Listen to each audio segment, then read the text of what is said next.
बिस्मिल्लाहिर्रहमानिर्रहीम। Secondary biology chapter number 22 के अंदर आज हम मेंडेलियन जेनेटिक्स के अंदर मेंडेलियन लॉज के बारे में बात करेंगे। Mendel's laws. इससे पहले हमने मेंडेलियन जेनेटिक्स का इंट्रोडक्शन किया था इससे पिछले लेक्चर के अंदर, ठीक है, जिसके अंदर हमने कुछ टर्म्स यूज़ की थी, होमोजाइगस, हेट्रोजाइगस,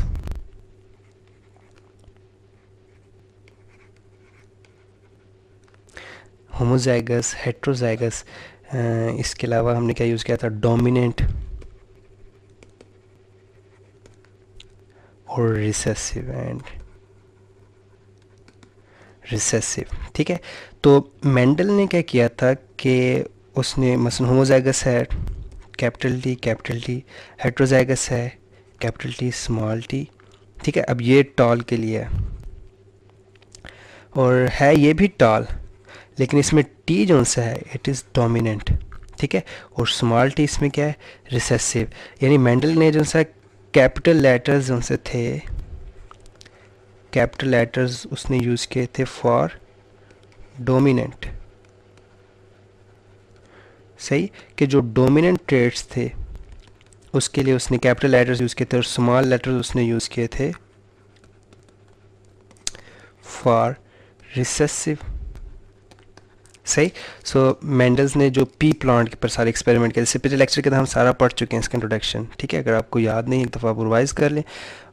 जो मेंडल ने पी प्लांट की कैरेक्टरिस्टिक्स थी वो इस तरह लेटर्स के अंदर शो किए। जो कैपिटल लेटर्स थे वो डोमिनेंट ट्रेड को शो कर रहे थे और जो स्मॉल लेटर्स थे वो रिसेसिव को शो करते थे, सही। इसके अलावा होमोजाइगस, हेट्रोजाइगस, होमोजाइगस से मुराद दोनों एक जैसे एलील्स हों और हेट्रोजाइगस से मुराद एक डिफरेंट हो, सही। सो फिर इसी बेसिस के ऊपर इसने अपने दो लॉज बनाए, ठीक है। लॉ ऑफ इंडिपेंडेंट असॉर्टमेंट है और लॉ ऑफ सेग्रीगेशन है। अच्छा, इससे पहले मैं यहाँ पे लिखूँ मसलन एक है लॉ ऑफ इंडिपेंडेंट असॉर्टमेंट, ठीक है, और जो एक और लॉ है लॉ ऑफ सेग्रीगेशन।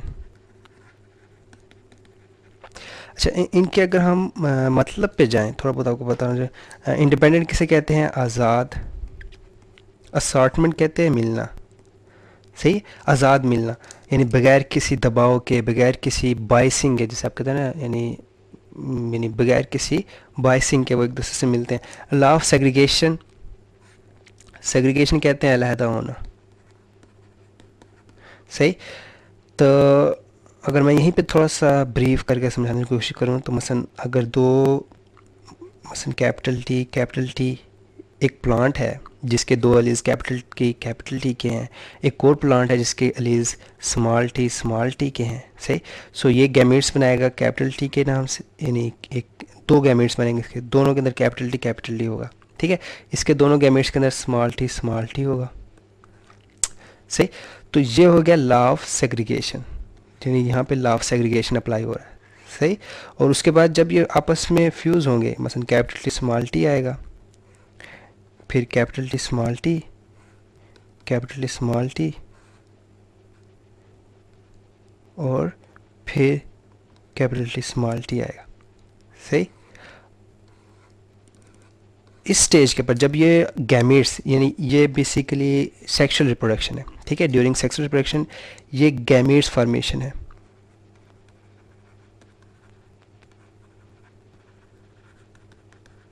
सही है। तो गैमेट फॉर्मेशन के अंदर कौन सा लॉ अप्लाई हो रहा है, लॉ ऑफ सेग्रीगेशन, के एलील्स अलग-अलग हो रहे हैं, सही। और फिर जो फर्टिलाइजेशन है, ये जो सा प्रोसेस है ये फर्टिलाइजेशन है, सही। तो फर्टिलाइजेशन के दौरान जो सा law of independent assortment apply हो रहा है, बहुत सिंपल है, ठीक है। अगर आप यहीं पे फ़र्क समझ आ जाता है इन दोनों का तो आगे बहुत आसानी होगी, लेकिन फिर भी हम आगे थोड़ा चलते हैं। मसलन जो लॉ ऑफ सेग्रीगेशन है उसके अंदर क्या हो रहे हैं, बेसिकली एलील्स अलहदा हो रहे हैं, ठीक है। किस तरह हो रहे हैं यहाँ पे देख लें आप, मसलन ये दो कह रहे हैं क्रोमोसोम है, उसके अंदर ये जीन अलहदा हो रहा है, ठीक है, ये जीन अलहदा हो रहा है, और ये फिर गैमेट फॉर्मेशन के अंदर अलहदा अलहदा हो जाते हैं, सही है। यानी allele pairs separate and each goes into different gametes. This model tracks one gametes, ठीक है, यानी दो अलील्स हैं, एक अलहदा हो गया, सही। तो ये मेंडल लॉ ऑफ एग्रीगेशन है, ठीक है। और उसका असॉर्टमेंट क्या होगी कि वो अलील्स आके जिस तरह हमने ऊपर डायग्राम बनाई थी इस तरह आपस में आके वो फ्यूज़ होते हैं, ठीक है, और वो इंडिपेंडेंटली होते हैं, सही है, वो इंडिपेंडेंटली होते हैं, सही। उसके बाद हम आते हैं अपने टेस्ट क्रॉस पे, सही। जो मेंडल ने मेथड यूज़ किया था अपने क्रॉसिंग के लिए, उसने यानी एक टेस्ट क्रॉस, अच्छा बेसिकली टेस्ट क्रॉस होता है क्या है, टेस्ट क्रॉस बेसिकली फाइंड करने के लिए यूज़ करते हैं हम, ठीक है, जब हमें पता ना हो कि आगे की नेचर क्या है, यानी इधर लिखा हुआ एफ इफ़, ठीक है, यानी कि या तो ये कैपिटल पी के साथ है या एक स्मॉल पी के साथ है, सही है। अच्छा ये दोनों होंगे पर्पल, ठीक है, this both 1 and 2 both are purple, ठीक है। इसमें जो 1 है दैट इज पी ये होमोजाइगस है, सही। लेकिन जो 2 है स्मॉल पी ये हेट्रोजाइगस है, लेकिन जो P है इसमें वो डोमिनेंट है, कैपिटल लेटर से है ना, so it means it is dominant, सही। सो टेस्ट क्रॉस बेसिकली किस लिए कि हम जानना चाहते हैं कि जो पर्पल फ्लावर है ये कैपिटल पी की वजह से है या कैपिटल पी स्मॉल पी की वजह से, तो उसके लिए अलग-अलग फिर वो क्रॉस होते हैं, ठीक है। और इसमें जो आपको डब्बे यूज़ हो रहे हैं इन्हें हम पुनेट स्क्वायर कहते हैं, सॉरी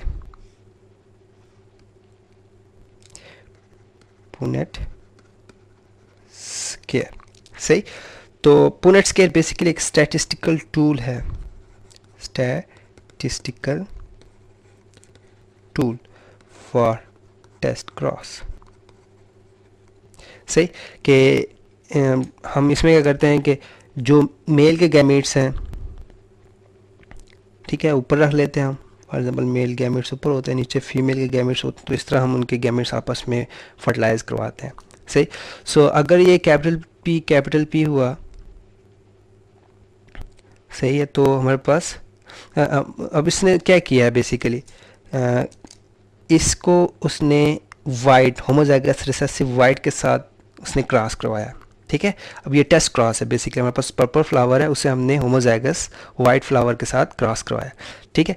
सो अगर हमारे पास सब पर्पल आते हैं यानी all offsprings are purple, यानी सब जो से अगली जनरेशन आएगी वो पर्पल है, इसका क्या मतलब होगा कि ये कैपिटल पी दुरुस्त है, यानी ये जो हमारे पास अननोन जीनोटाइप थी वो कैपिटल पी है, सही। लेकिन अगर ये कैपिटल पी स्मॉल पी है तो फिर क्या होगा कि हमारे पास 2 पर्पल आएंगे, ठीक है, यानी ये यानी इसका तो आपको आइडिया होगा मसलन ये इस तरह, ये इस तरह, फिर ये इस तरह और ये इस तरह हम इसमें पुट करते हैं स्क्वायर्स के अंदर इसके मुताबिक ही, सही। तो हमारे पास कैपिटल पी स्मॉल पी हो जाएगा, फिर स्मॉल पी, जो स्मॉल पी है वो हमारे पास क्या आ जाएंगे, वाइट आ जाएंगे। सो अगर हमारे पास मसलन 4 out of 4 पर्पल हैं, ठीक है, तो हम फर्स्ट वन करेक्ट करेंगे, यानी तो फिर हमारे पास जो जीनोटाइप होगी वो कैपिटल पी है, ठीक है। फिर 2 out of 4 पर्पल है अगर, सही, तो ये हमारे पास जीनोटाइप कैपिटल पी और स्मॉल पी की होगी, ठीक है। तो इस तरह आप ये टेस्ट क्रॉस है जिसके ज़रिए आप कोई भी अननोन जीनोटाइप है वो फाइंड कर सकते हैं, सही। तो यही टेस्ट क्रॉस मेथड यूज़ किया था मेंडल ने, क्योंकि जब पौधे आपके सामने खड़े हैं, ठीक है, एक पर्पल कलर का फ्लावर के साथ पौधा खड़ा है, ठीक है, आपको नहीं पता इसकी जीनोटाइप क्या है, तो आप क्या करेंगे, उसका टेस्ट क्रॉस करेंगे। तो यही मेथड किसने यूज़ किया था, मेंडल ने, सही। इसी तरह मसलन इसमें एक मोनो हाइब्रिड क्रॉस होता है, और एक डाई हाइब्रिड क्रॉस होता है। अच्छा, मोनो हाइब्रिड किसे कहते हैं भला? हाँ, हाइब्रिड कहते हैं दोगलापन। दोगलापन से क्या बात कि जिस किसी के अंदर अगर दो चीज़ों की खसूसियात है, सही, इसे हाइब्रिड कहेंगे। मसलन एक इधर मैं एग्जांपल देता हूँ। हमारे पास एक टॉल प्लांट था, एक स्मॉल प्लांट था, ठीक है। ये हाइब्रिड नहीं है, ये दोनों होमोजाइगस है, सही। तो पहले लॉ ऑफ सेग्रीगेशन होगा कि इसका कैपिटल टी गैमेट्स बनेंगे, इसके कैपिटल टी गैमेट्स बनेंगे, इसके स्मॉल टी बनेंगे, इसके स्मॉल टी, या फिर सिंपल से कैपिटल टी भी कह सकते हैं क्योंकि दोनों कैपिटल टी हैं। आप सिंपल एक कैपिटल टी कह दें, इसे स्मॉल टी कह दें, सही। और जब फर्टिलाइज होंगे ये कैपिटल टी स्मॉल टी बनेगा। ये हमारे पास क्या आ गया है? हाइब्रिड आ गया, ठीक है। This is hybrid. और ये मोनो हाइब्रिड है, क्यों? क्योंकि ये सिर्फ हम टाल और शार्ट के अंदर बात कर रहे हैं, ठीक है। लेकिन अगर हम कहते हैं कि फॉर एग्जांपल कैपिटल टी है और कैपिटल वाई यानी टॉल भी है और येलो भी है, टॉल एंड येलो, सही। तो अगर इसमें हाइब्रिड आता है, मसलन कैपिटल टी कैपिटल वाई है, इस तरह इसका अगर हम क्रॉस करते हम स्मॉल टी स्मॉल वाई, तो इसके जो गैमेट्स बनेंगे कैपिटल टी कैपिटल वाई बनेंगे सारे। इसके जो गैमेट्स बनेंगे स्मॉल टी स्मॉल वाई बनेंगे सारे। और जब ये क्रॉस होगा तो capital T capital Y small Y, सही है। तो अब ये अलीज डिफरेंट हो गए हैं, लेकिन ये अब डाई हाइब्रिड होंगे। दिस इज डाई हाइब्रिड, सही। सो जो टेस्ट क्रॉस है ये मोनो हाइब्रिड भी हो सकता है, डाई हाइब्रिड भी हो सकता है, सही। For example mono hybrid cross किस तरह होगा कि हम क्या करते हैं, फिर ये बेसिकली ये P1 है। P1 से क्या मराद है कि ये पेरेंट जनरेशन है, दिस इज़ पेरेंट जनरेशन। और फिर ये जो से हमारे पास आई F1 है, F1 से मराद कि फर्स्ट फीलियल जनरेशन, ठीक है। जो हमारे पास F1 आ रही है ये हाइब्रिड आ रही है, यानी mono hybrid first filial generation हमारे पास आ रही है। फर्स्ट फीलियल कहते हैं जो नई नस्ल होती है, ठीक है। फीलियल मीन नई नस्ल, जो नई नस्ल आई है, सही। सो अब हम मोनो हाइब्रिड क्रॉस करते हैं। ये किस तरह होगा कि capital T small T cross capital T small T, ठीक है। अब जो इसके गैमेट्स बनेंगे वो भी डिफरेंट बनेंगे, यानी लॉ ऑफ सेग्रीगेशन के मुताबिक। तो इसके जो गैमेट्स बनेंगे लाइक एक कैपिटल टी बनेगा और स्मॉल टी बनेगा। इसके भी जो गैमेट्स बनेंगे कैपिटल टी बनेगा और स्मॉल टी बनेगा, सही है। और फिर ये आगे जाके कह लें कि इनकी ये होगी लॉ ऑफ सेग्रीगेशन इस स्टेज पे, यानी जब क्या बने हैं गैमेट्स, यानी ये क्या बने गैमेट्स के स्टेज पे लॉ ऑफ सेग्रीगेशन अप्लाई होगा, सही। और फिर जब फर्टिलाइजेशन होगी,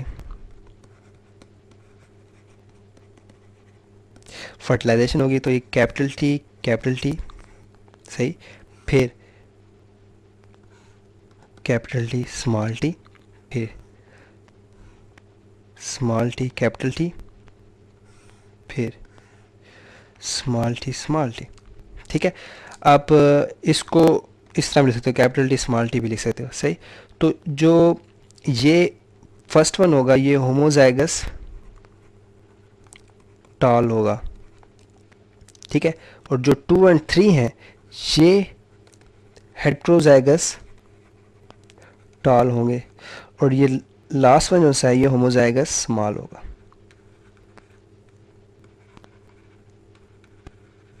स्मॉल। तो हमारे पास लास्ट में जो रेशो बनेगी वो क्या बनेगी 1:2:1। ये रेशो तो होगी जीनोटिपिकली, ठीक है, कि 1:2:1, यानी एक होमोजाइगस टॉल है, दो जो से हेट्रोजाइगस टॉल है और एक होमोजाइगस स्मॉल है। ये जीनोटिपिक रेशो है, ठीक है, यानी ये इसके जीन्स होंगे। लेकिन हमें बज़ाहिरन किस तरह नज़र आएगा वो कि बज़ाहिर उसकी जो रेशो होगी वो 3:1 होगी, क्योंकि 3 टॉल होंगे और एक स्मॉल होगा क्योंकि हमें जीनोटाइप तो ज़ाहिर नज़र नहीं आएगी ना कि उसके एलील्स किस किस्म के, हम तो सिंपल देखेंगे उसका फिगर कैसी है प्लांट की।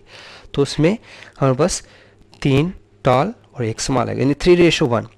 तो ये मोनो हाइब्रिड क्रॉस के अंदर जितने भी आप मोनो हाइब्रिड क्रॉस लेंगे, मोनो हाइब्रिड क्रॉस, उसके अंदर आपके पास जो सी रेशो आएगी ऑलवेज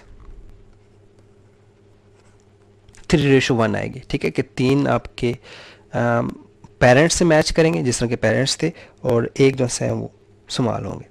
सही। सो यही काम हम पुनेट स्केल में भी कर सकते हैं। किस तरह वाला कि मसलन हमने कैपिटल टी स्मॉल टी था, कैपिटल टी स्मॉल टी, तो अगर हम इसका पुनेट स्केल बनाएंगे तो उसके लिए क्या करना पड़ेगा हमें, बोला सॉरी इसे इस तरह नहीं, यानी इसके जो गैमेट्स बनेंगे कैपिटल टी बनेगा, स्मॉल टी बनेगा, इसके जो गैमेट्स बनेंगे कैपिटल टी बनेगा, स्मॉल टी बनेगा। तो हम इनके अगेंस्ट स्केल बना देंगे। सो कैपिटल टी हो जाएगा यहाँ पे कैपिटल टी स्मॉल टी। सही कि इधर से ये गया, इधर से ये उतरा, इधर से ये आएगा, इधर से ये उतरेगा। सो इसी तरह कैपिटल टी स्मॉल टी और स्मॉल टी लास्ट में आ जाएगा। सो ये जो 3 है 1 2 और 3 ये टॉल होंगे, 3 टॉल निकल आएंगे मेरे पास, और एक जो सा है वो शॉर्ट होगा, 1 इज शॉर्ट। सो ये पुनेट स्केल है। सही। सो ये जो 3:1 निकाल रहे हैं ना हम, ये प्रोबेबिलिटी कहलाती है।